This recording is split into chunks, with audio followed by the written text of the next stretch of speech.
He is here today. Bill Lockwood, writer and radio host at American Liberty with Bill Lockwood. He's a teacher in Wichita Falls, Texas, and preacher at Our Park Church of Christ. And it is always amazing to have Bill Lockwood here. Bill, welcome to the show. Thank you for coming on. Hey, thank you for having me today, Jesse. Good to be with you. Yeah, amazing. There are a lot going on, and I've noticed this major attack on Christianity, and Christianity seems to be attacked more than any other religion that I'm aware of. And I noticed that whenever someone says something negative about the Jewish religion, I guess it's a religion, but the Judaism or whatever, there is a quick response to that. They kind of stop it before it can take off. But with the Christians, there seems to be no fight at all now. Little fight. There's some, but not a lot. The Catholic arena is reporting in Ireland is set to introduce anti-prayer zones where people could be arrested if within 10 meters of the area. These areas are around clinics and hospitals, and is a direct response to anti-abortion protests at these locations. And if this were to happen to any other religion, do you think they would be able to do that to them? No. You try that regarding Islam and see what happens. Right. I mean, yeah. No. No, that's very sad commentary on the times. Sure is. That's amazing, and there's no loud protest against it at all. No. There is something called Christian nationalism, and it's a hot topic now. Ever since Representative Marjorie Taylor Greene praised the idea of Christian nationalism. Have you heard of that? Do you know what it is? Yes, I do. I mean, but it's probably better to back up and see what our founding fathers intended and what they said on the subject, and then notice what people are saying today, which really is a mistaken idea. But what our founding fathers said was that this is a Christian nation, but in the sense of a Christian nationalism, that's not the idea at all. So at any rate, people are so misinformed on this particular topic. Even those who mean well and are claim to be Christians, they just don't understand. But that's because they don't go back and read what the founders had to say. They don't go back and read what exactly our country was founded upon, the principles of Christ, and they're unfamiliar with those. Yeah. When I heard this thing called about Marjorie Taylor saying this, Christian nationalism, the first thought I had too, we are a Christian nation already. It's not like it was founded that way. It's not like it's something new. It's like we don't need a Christian nationalism. We're already a Christian country. Last week, for the last month, we've been celebrating White History Month, right? And happy White History Month, by the way. Yeah, thank you for that. Yeah, July is White History Month. Right. So we've been celebrating, and this is the last week of White History Month. And I want a little white history from you. You wrote on American Liberty with Bill Lockwood how the Supreme Court numerous times has called America a Christian country. Can you expound on that for us? Sure. And but first of all, I want to ask, what exactly did Marjorie Taylor Greene say? I mean, do you have her words? I mean, did she say Christian nationalism? She's, from what I have here, Christian nationalism is Marjorie Greene started a phrase called the Christian nationalism. And I didn't know if you had heard that before either, because I had not heard it. According to Fox, I guess she said we need to be the party of nationalism. And I am a Christian, and I Oh, say it proudly. We should yeah. be a Christian nationalist. Well, in now, if my first take on that what she said is she is interested in the sovereignty of the United States and being a nation instead of internationalism. And I think there are two different issues that are being mixed up here. So, as far as what's been taking place since the time of Woodrow Wilson, they have pushed internationalism on the American people unwillingly and secretly, but they've been pushing internationalism, which means basically to interlock us in with the nations of the world and make us dependent upon the nations of the world. Consequently, we have helped China build up its military power. We've helped China persecute the Christians. We've helped China do all of these things and become a great superpower. And we've locked in the same thing we did with the Soviet Union. And we've locked into this internationalism, and unconstitutionally, we send billions of dollars overseas in foreign aid, all consistently, and that's internationalism. But nationalism is not in the sense of Adolf Hitler's. It's simply to say we recognize the sovereignty of the United States, and we're not going to support international concepts in that sense. That's not to say that we don't have good relations with other nations. We should have good relations, just as our founding fathers did. They wanted good relations and good trading relations. But that was a difference from interlocking with them in political alliances that cannot be broken. So that's one thing. Regarding the Christian state of our country, or how our nation was founded, our founding fathers were explicitly clear, and almost with one accord, they would say this is a Christian nation. Yeah. And they founded it that way, as a Christian nation. What did that mean? That meant that they founded upon the principles of Christianity. And those principles of Christianity, such as God first, and that is we owe allegiance to God, which is written right in the Declaration of Independence. And that concept was recalled throughout all the 19th century Supreme Court decisions, where they said this is a Christian nation. They said it. The latest one was in 1892 in the Trinity Church of the Holy Trinity case. They said this is a Christian nation, and they went back and told why this is a Christian nation. It was founded upon Christian principles and statecraft and those concepts that had nothing to do with making a religious test and saying that people need to be Christians here, anything like that. It's simply that our statecraft was formulated upon Christian principles, and that's the idea that they intended by it. So Joseph Story, for example, was one of the first associate judges on the Supreme Court, and he wrote, "This is a Christian nation." And he said, it's not because we have so many Christians in it, even though we were predominantly Christian or in orientation in population at that time.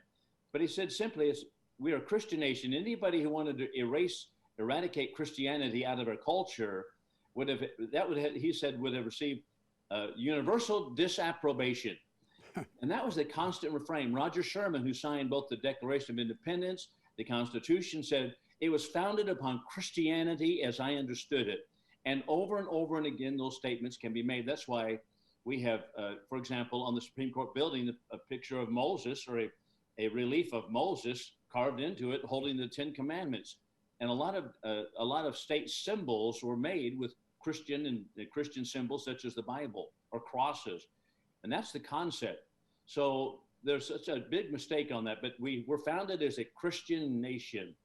And that is beyond dispute. If people would simply go back and read what the founders had to say, and that's the problem. They don't go back and read anything about the founders. They say, well, what you're saying is you want us to be Christians, and you force us to be Christians, and force us to go to church, or force us to pay taxes for the church. No, that's nothing to do with it. Yeah. Why is it so easy? Christianity is under attack all around the world, and especially in the Western world now. Part of the world. Why is it so easy to attack Christianity and just kind of wipe it out? And it just seems to be easy to do today, and it's amazing to me. Yeah, you know what? Christians have been for the most part, those, and I use the word Christian in a broad term, in a broad sense, in which so many people claim to be Christians, but they're very weak, watered down, not New Testament Christians. But what basically happened through the 1950s, right here in Texas, for example, when Lyndon Johnson was running for the Senate, and he was a wicked man. He had his morals were so low, and he was a just power hungry man. And so the preachers in the pulpits of conservative churches stood up and opposed him openly. In the churches of Christ where I am, there were preachers who said, here's what's going on, and you need to be involved in the election, because statecraft is a part of what we're involved in if we want to maintain Christian principles in the country. And here's a man who represents the opposite end of the spectrum. Well, Lyndon Johnson resented that. There were a lot of churches that did that. The Baptist churches did that. Denominational churches all across Texas did that. But when Lyndon Johnson got into office in 1954, the first thing he did was, all right, we have in place a tax code. And that tax code from the IRS tells us, we're going to add a rider to it, and that is, you may not be involved in political operations. And he meant you couldn't even voice your opinions. Not that anybody wanted to run a ballot box out of a church house, but you couldn't even say what the political candidates' views were in the pulpit or officially in the church. And if you do, he threatened to take the tax exempt status away from the churches. So that was one thing, and that emasculated many churches. They just cowed down. They said, well, okay, we and today, even today, during election seasons, we get letters saying, you can't say anything about the candidates. You can't say anything about politics in the pulpit. And I said, that's nonsense. I do, and I will. Yeah. Because these people are against Christianity. They're going from a Marxist worldview, and that's the candidates who are running frequently. And so I'm going to say something. I'm going to name them. I'm going to name the Barack Obamas. I'm going to name the Joe Bidens in the pulpit as people are antagonistic to Christianity. But they send those letters out, and everybody says, well, separation of church and politics. We got. So that was one thing.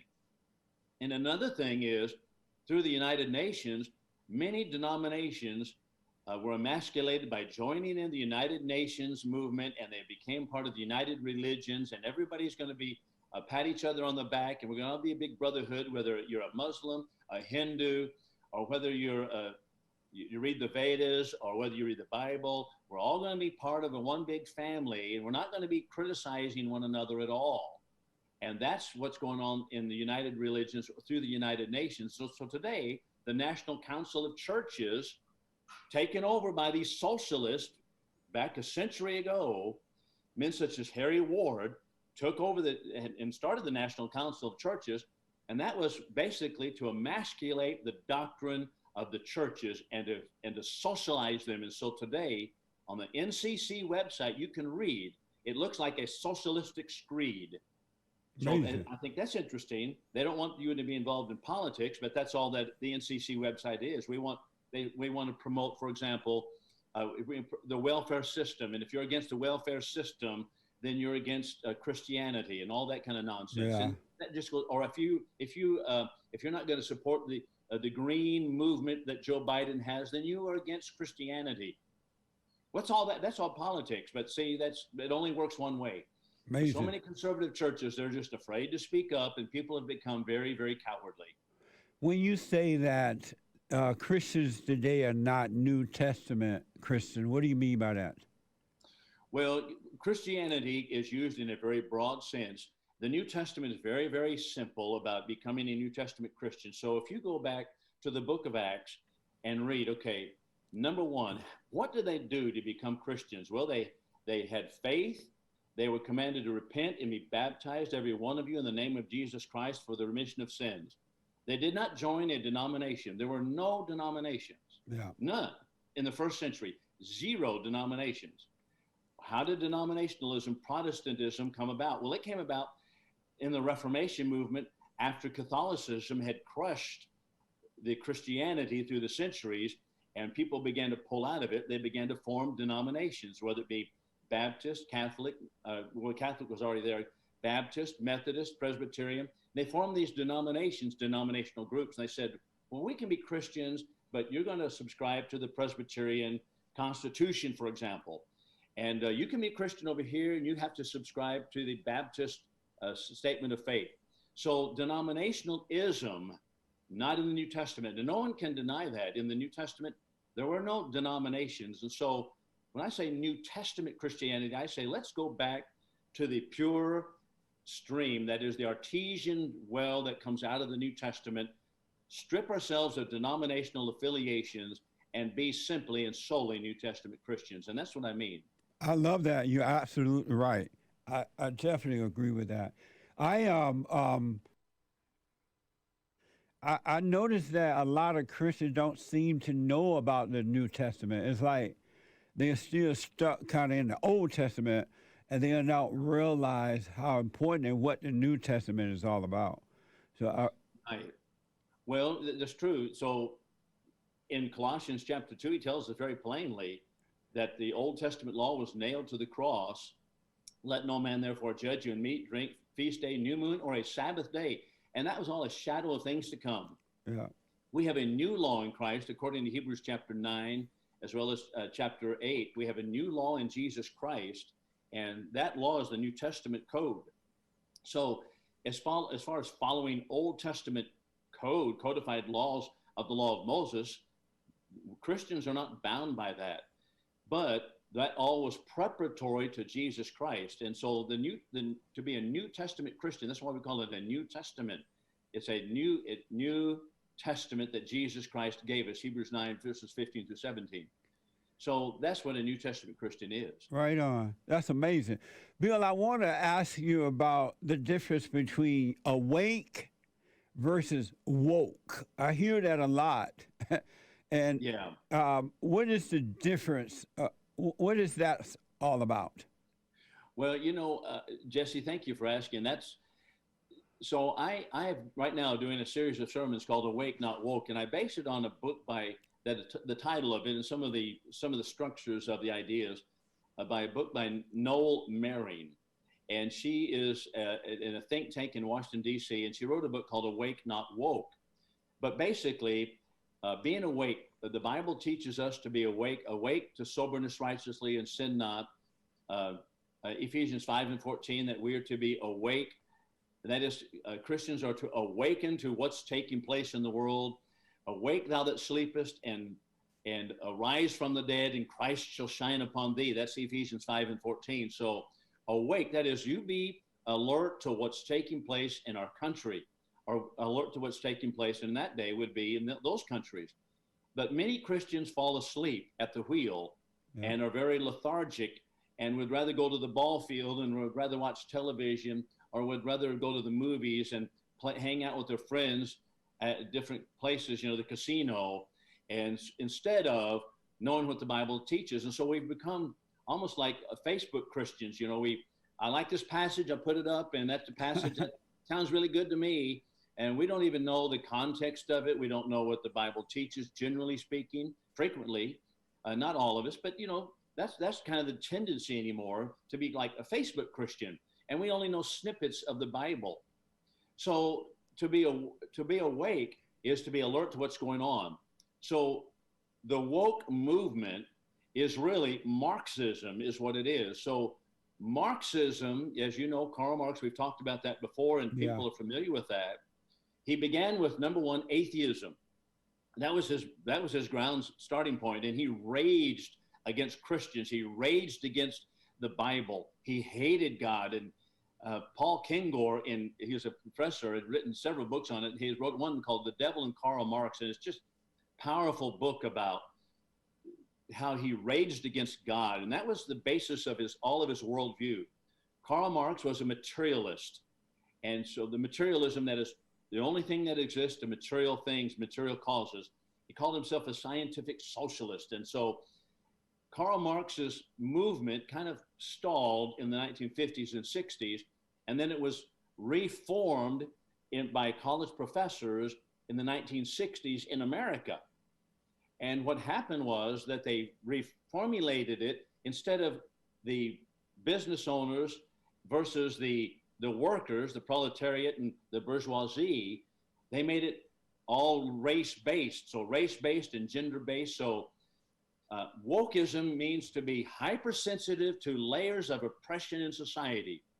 You've been oppressed, you know you have, Jesse, because you're a black man. You've been oppressed because you're black, and they want to make you hypersensitive to that and make you angry about that. Yeah. And the people who oppressed you are the white people, and that's the same thing with women. Women have been oppressed in society, and so the woke movement's goal is to make them hypersensitive to the oppression that they may personally have experienced or their general class has experienced, because you're all a part of a class now.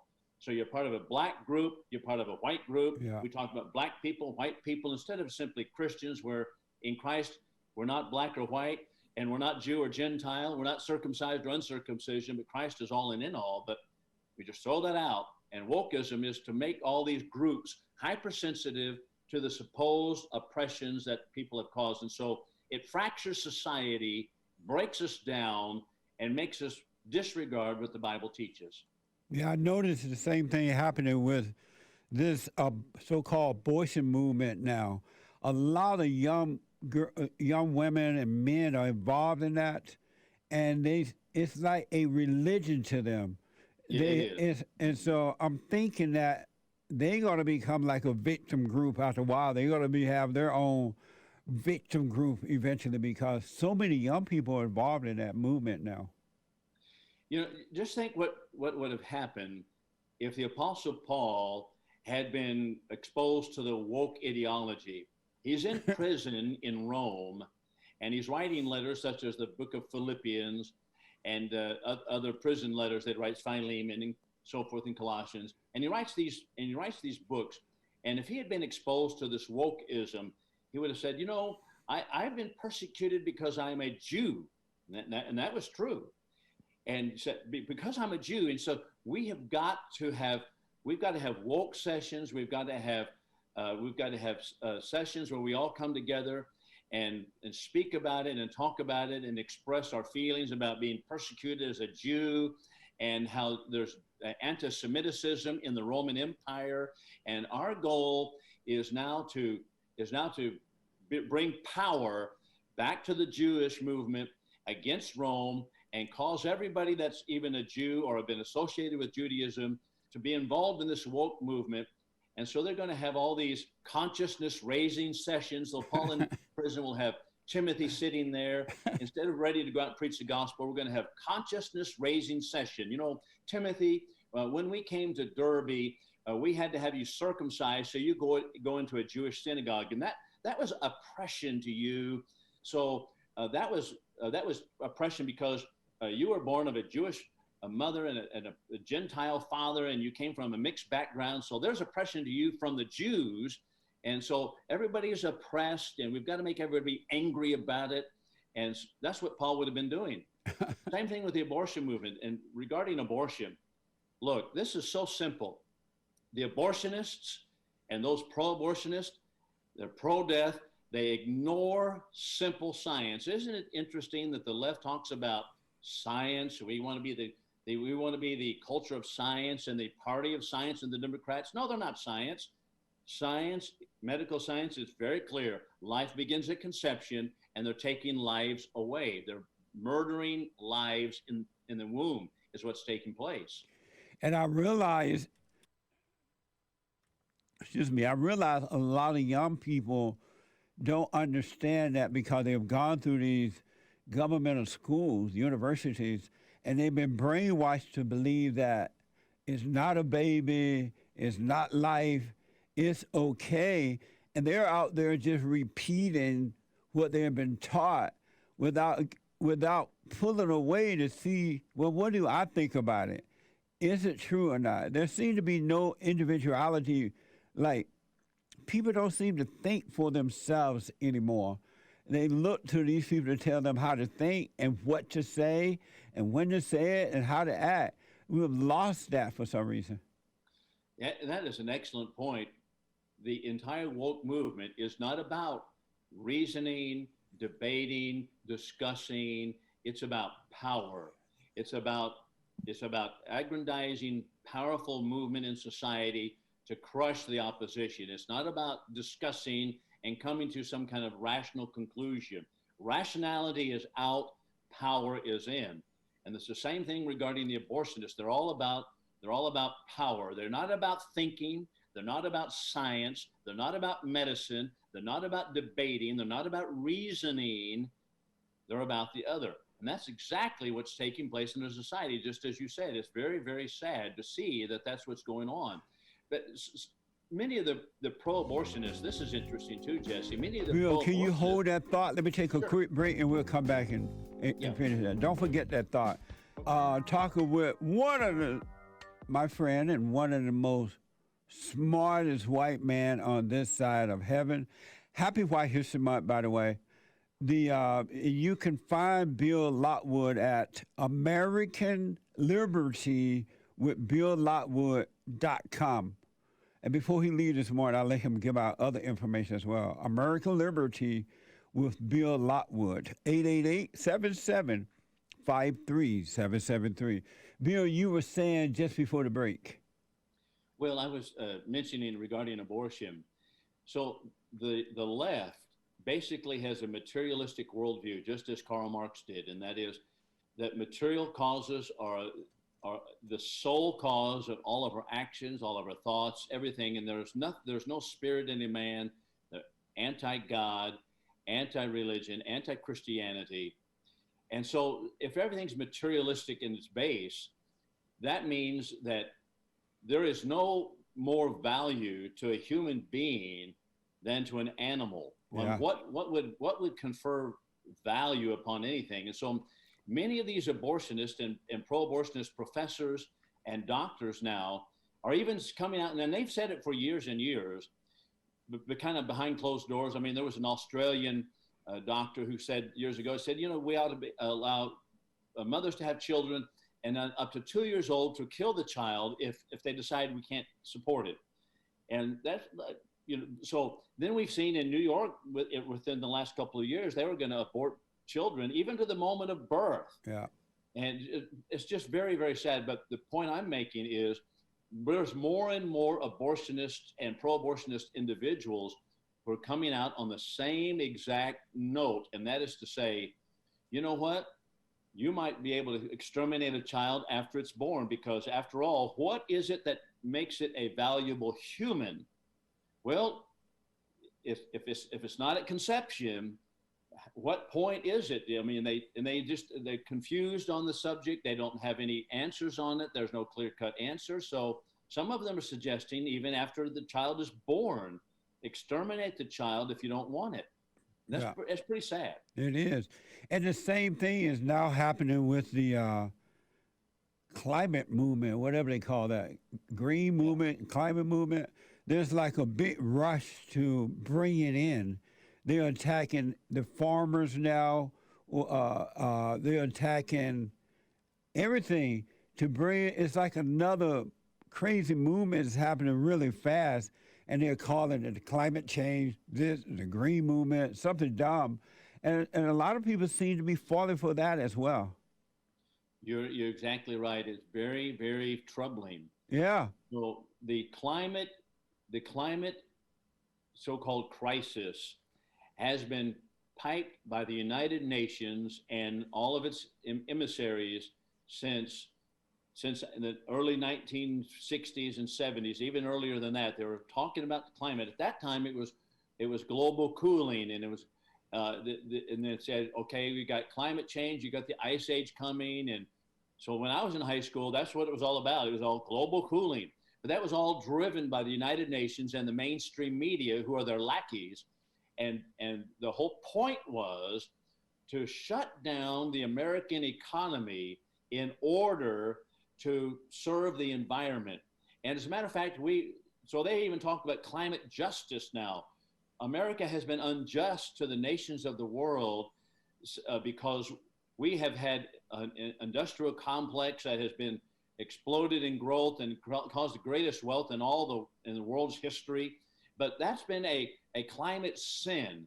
And so now they're taking money from the United States and sending it overseas as reparations for our climate sins. And so that's climate justice. And so the one single tool in the toolbox that the United Nations has had from its inception is the climate. They've got to, in order to curtail American productivity and empower China and other nations, is shut us down by getting us to be guilt-ridden for damaging the environment and damaging the climate, and as if to say we can control the climate. And so that's exactly what Joe Biden's about. That's exactly what Obama was about. That's exactly what now businesses has become so important, that they have ESG scores, environmental, social, and governmental scores as to how well that business and mega business like Walmart, how much money do they put into the green energy deals and all that kind of nonsense? Or BlackRock, is BlackRock, are they good for the environment? And how much money are they putting over into this? And it's just a scam is what it is, but it's a scam to destroy American productivity. It's all about money and power. Right. Or perceived power. Why don't we get out of the United Nations? There's nothing good about them at all. I don't even understand why America is a part of it. It just doesn't make sense to me. Very, very troubling again. Since its inception, the United Nations was designed as a blueprint for world government. That's what it was about. It's amazing to think about. They had the Security Council with, I think, 5 nations at the time, and they put China, which became communist very shortly thereafter, it was already headed that direction, the Soviet Union on the Security Council with Great Britain, the United States, and one other country. And the whole mechanism could be that one nation votes no on a particular subject or a particular topic or a particular measure, and that would shut it down. Now, that's not how we would vote in America. We have majority votes in Congress, but no, the people who crafted the United Nations were communist spies such as Harry Dexter White, Alger Hiss, a lot of them in the FDR administration. They wanted to have world government, but how are we going to do it? How are we going to get it done? And so they created the United Nations, and it's kind of interesting. Even John F. Kennedy signed a document saying that we need to transfer all of our military accoutrements, all of our military power to the United Nations control. We're going to turn it over to this world body, the blue-helmeted United Nations people, and that's what's been about from its inception, and it has never gotten off that road. And so when people are part of the Council on Foreign Relations or United Nations ambassadors, you kind of think, okay, they're on globalism, and they hate the Marjorie Taylor Greens who speak about we need a national focus instead of an international focus. Yeah. They don't like that because they're all about internationalism. That's what Donald Trump was about. He was about putting That's in why they countries hate him. and they hate him. Yeah. That's why they hate. That is the reason they hate Donald Trump. They might talk about, his tweets and his mean statements and maybe some of his past indiscretions that he had with women and so forth. And I'll take all that. That may be true. But you know what? The reason they hated him was because he wanted to get out of those international alignments. He walked into the United Nations. He said, this global body is not what we're going to obey. We're not going to pay attention to this. And they can't stand that. They hated him across the mainstream media because they have all been about global government, world government, and get us United States involved in a global government. And they're trying to prevent him from coming back. They're working hard to make sure that he doesn't become president again. Sad, isn't it? Yeah, it is. I mean, they are working overtime. This farce of a committee, January 6th committee, they've assumed so many powers that they're really not constitutionally given. They're going after every conservative, everybody that's connected with the Trump campaign or everybody who's connected with Trump. Yep. It's just so sad to see the American people have allowed this. And I get frustrated with the Republicans. Their position is, well, well, let's take back the election in 2021. We've got a Marxist takeover right now in our country through the woke movement. The J6 committee is all about that and punishing the conservatives. And all we can say, let's go to the next election. And we don't know whether we have integrity of the last election settled or not yet. Right. I am not convinced we have. And it's just very, very, very, very disturbing. I've come to realize that we only have a one-party system now, because the Republican right now they're sending out fundraiser letters and things like that, but they haven't done anything to prove to us why we should keep them there. They go right along with the Democrats about everything, and unless we can vote out these people and vote in men who are going to be like a Donald Trump at least and stand up for America and not against America, it's just going to be more of the same. Right. You're exactly right. I appreciate Donald Trump because he's like a General Patton. I wouldn't say General Patton always exuded Christianity in his speech or in his actions, but when you're on a battlefield, you need a General Patton out there. Yes. And we have come to a place where we're not in normal politics anymore. We're in power politics. Yeah. And we need a powerful man who's able to have some backbone and stand up and quit going along with the Democrats, as many Republicans have. Yeah, and I like the fact and appreciate the fact that Donald Trump, the Great White Hope, has not caved. Even today, under all the pressure that they've been trying to put on him, he still keep going forward. He's helping the other candidates. He's not caving. He's not going in some corner and crying, poor me. They are attacking me. And that's the way men used to be at one point. But I can't see that a lot now, where men are willing to stand up for what is right. Under whatever pressure, they just don't cave. You're exactly right. The time for the kind of diplomacy that we knew in the past is gone. We'll kind of work with the Democrats. We'll try to come to the middle. And they talk about bipartisanship. What? We're bipartisanship ourselves right into a socialistic state. Yeah. We're basically socialistic right now because of bipartisanship. We need a fighter.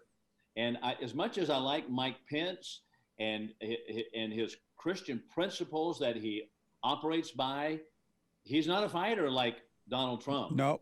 And we've got to have someone who's that way, or we're going to lose the whole kit and caboodle, and we're going to do it just within our lifetime here. I noticed that one other thing about that bill, then we got to move on, but I noticed that the Republicans, some Republicans somewhere seem to be promoting the guy from Florida over President Trump to run next time around. And I'm wondering, why would they choose the guy, whatever his name, what's the guy name from Florida? You're talking about Ron DeSantis? Yeah, Ron DeSantis. They're choosing him over Trump. Why do you think that is? Well, some Republicans are, not many.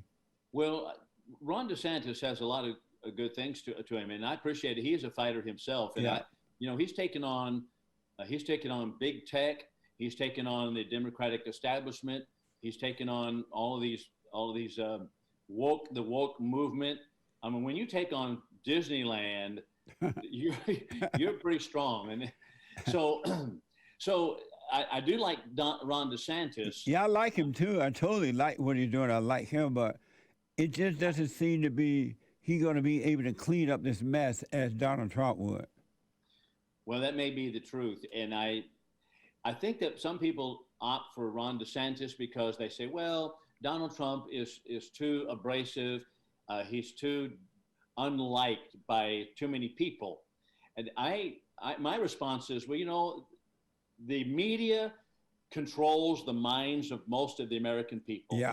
They cause you to hate someone. They cause the people to hate Donald Trump on the basis of his tweets. Yeah. Get a load of that. How dumb is that, huh? I was just like, that is ridiculous. Yes. And I hear people, well, he's too combative. He's too polarizing. Let me tell you something. It's going to take more than polarization to turn this country around. Yes. It's going to, because what we're coming to is a civil war if we don't turn it around and right quick. Yeah.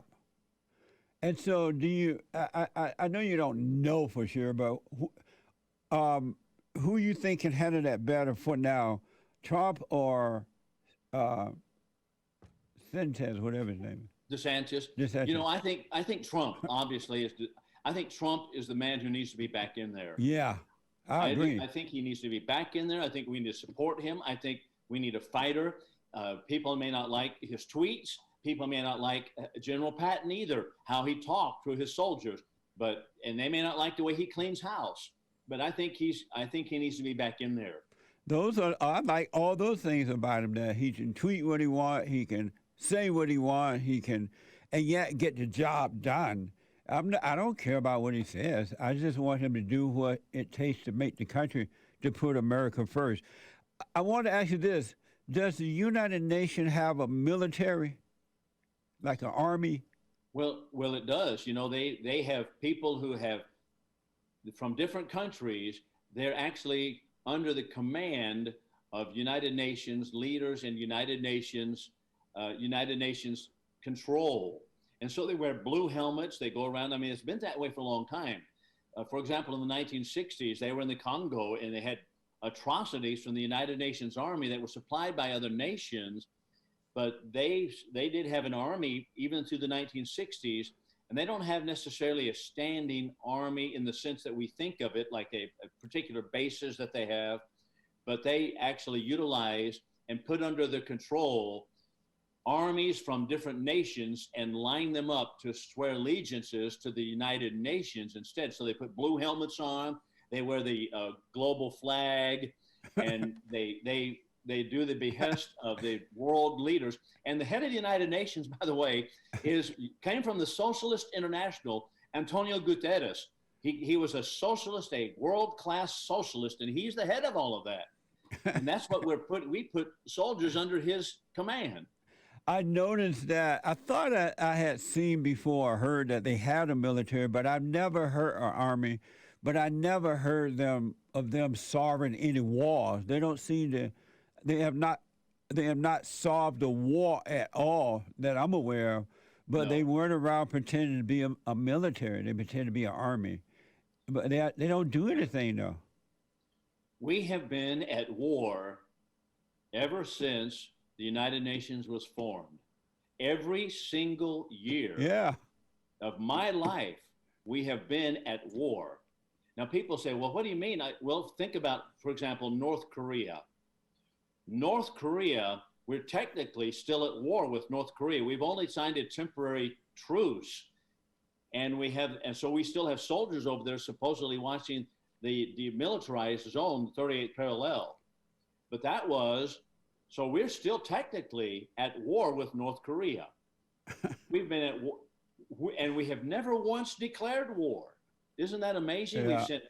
We have troops and military stationed in almost 200 countries of the world, about 180 countries of the world. And we've had those troops over there, and we've been at war. So whether in the Persian Gulf #1, Persian Gulf #2, whether in Somalia, whether in Nicaragua, whether in just you name it, we have United Nations troops, or we are serving the United Nations at war, and it's bleeding us dry in America. Absolutely. The one thing that stood out for me about the United Nations military, I remember when the people in Uganda, I think it was, some part of Africa, were being slaughtered. And the United Nations sent the military over there to, I guess, help the people. But they did nothing to stop the slaughtering of the people. They just stood around and let it happen. And they did nothing to stop it. And I'm like, what's the purpose of having a military if they're not gonna protect you? See, this is what our founding fathers and their wisdom warned us about, and that is to have a military. And they wanted a temporary military, not a standing army, really. But the reason was because they wanted it accountable to the people. So just imagine for a moment if the United Nations military police came over to America and they were people from Nigeria, people from Russia, people from China. And do you think that they are going to pay attention to human rights? No, they're not going to. And where are you going to take your case? If you've been abused, if your wife is raped, if your children are murdered, if your property is burned, where are you going to take your case? To the world court overseas? That's what they want you to do. You have no recourse of practical terms to take care of that. And that's what's going on in foreign countries. So we're sending United Nations troops in there into the Congo in the 1960s, and they actually raped and pillaged and burned. And these UN troops did this kind of stuff. Yeah. Well, they were not from Congo. They were not Congolese people. They were from foreign nations. What do they care? That has been a constant story with the United Nations. What a mess. And it is a mess. What a mess. The Bill, world mess. It sure is, man. So in America, do you think we're going to turn this around or no? Well, I pray that whatever happens, I might be preserved, that I might be able to worship God. Yeah. But I'm fearful that we will not be able to turn it around. Yeah. And that's why I say to people, for example, the state of Texas itself could nullify laws that came out of Washington, D.C., but we don't even have the strength in Texas to do it. Yeah. We don't have the backbone to do it. And secede? Well, I think that would be a good idea, but we don't have, if we can't even nullify laws and say, no, it doesn't go here. For example, the border. We're not taking care of the border in Texas at all. Yeah. We're not taking care of it. I mean, Greg Abbott's doing what he can under the aegis of the United States law, but we're being overrun. Yeah. And it's an invasion, and we can't seem to get the strength to do anything. So I am fearful that the answer to that is no. I don't think we can turn it around. I agree. At first, I just didn't know, but I just don't see it turning around either. I don't either. I just don't see that now. That's amazing. What would be required? I mean, people are calling for a constitutional convention, and I'm dubious about that. I thought, what kind of delegates would we have to the Constitutional Convention? Yeah. Well, we have a bunch of one-worlders. We'd have a bunch of internationalists. We have a bunch of libs going in there too. Yeah. Amazing. Bill, tell the folks how to get your website and everything before we get cut off here at the top of the show. How can people reach you? You know what, I'm writing now a lot for the News Talk 1290 website. That's News Talk 1290 in Wichita Falls. And so I have articles up there as well. Okay. I have a lot of articles on there. I started just a couple months ago, just writing articles for that. And they're amazing too. Huh? They're amazing article as well. They're really good. Thank you for that. I mean, the website, my website is AmericanLibertyWithBillLockwood.com, but then I'll write also at News Talk 1290 in Wichita Falls, and that's a website as well. So the radio show, the website, church website, Algo Park Church of Christ, TOC.org. So, Bill, thank you. Very, very enlightening, and that's why I love having you on. I appreciate that. Thank you so much. I love being on with you, Jesse. Sure love you and appreciate you and pray for you. Absolutely. Thank you, Bill.